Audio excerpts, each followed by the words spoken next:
Episode 2 of Tulsa King Season 3 didn't hold back. It was pure chaos. From Dwight confronting Jeremiah at Theo's funeral, to Cleo dropping the bombshell about a secret $150 million bourbon stash, every scene turned up the heat. Cole tried to take out Mitch and Cleo but walked away scarred, only for Jeremiah to punish him in the most brutal way imaginable. And just when you thought things couldn't get darker, Cole sets his sights on Spencer, putting Dwight's soft spot right in the crosshairs. This episode was filled with betrayal, shocking reveals, and power moves that could change everything.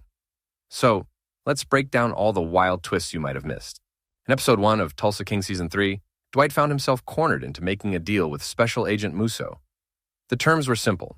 If he wanted his freedom, he'd have to act as an informant for the FBI. With no real alternatives, Dwight agreed, gaining his release from federal custody so he could return to overseeing his operations. Not long after, Quiet Ray extended an offer Dwight had never gotten from the Inverneses, despite all his sacrifices, his own piece of New York. The catch? Ray wanted a share of Dwight's Tulsa profits. Dwight shut him down and instead reunited with Mitch, Bodie, Tyson, Margaret, Goody, Grace, Joanne, and Bigfoot. Mitch then presented Dwight with a business lead. Theo, father of Mitch's old flame Cleo, was planning to sell his distillery. Theo already had an agreement with Jeremiah, but Dwight persuaded him to see the true worth of the property and secure a better deal for his family's future.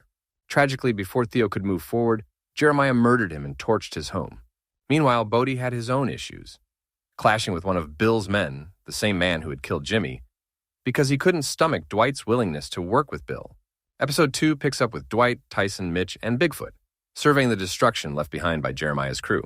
The ruthless speed of Jeremiah's retaliation makes it clear what kind of enemy Dwight is facing.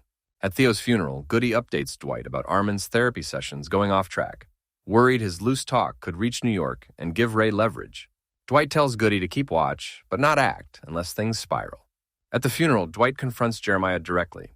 Jeremiah brazenly offers him 3 times what he paid Theo if he walks away from the distillery, mocking Dwight's lack of liquor-making knowledge.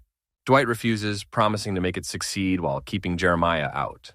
Tensions explode when Cleo lashes out at Cole for her father's murder. When Cole raises a hand to her, Mitch knocks him down, sending the Dunmires packing. Later, Joanne shares that Jeremiah's business hasn't been profitable in years, and that his sales are riddled with illegal practices. Still, Dwight refuses to take Jeremiah's money or start from scratch. He's set on running Theo's distillery. Back at the estate, Cleo reveals a hidden storage unit filled with 50-year-old bourbon barrels, worth an estimated $150 million, the real prize Jeremiah was after. With the stash now in Dwight's hands, the stakes skyrocket. From there, Dwight begins repairing and positioning the distillery for business, recruiting Tyson's father, Mark, to fix the plumbing and approaching distributors like Walden, who hesitates under Jeremiah's influence. Dwight pushes through, securing reluctant cooperation. Meanwhile, Bill inserts himself into the operation, demanding a cut for transport. Dwight offers him a smaller deal, but Bill leaks information to Vince, hinting at a betrayal down the line. As the conflict escalates, Jeremiah sends Cole to strike at Dwight's circle. Cole targets Mitch and Cleo, but they fight back, leaving Cole scarred and humiliated. Jeremiah punishes his son harshly, showing just how brutal this war will get.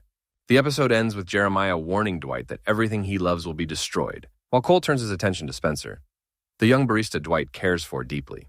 It's a move that could set up dangerous consequences for both sides.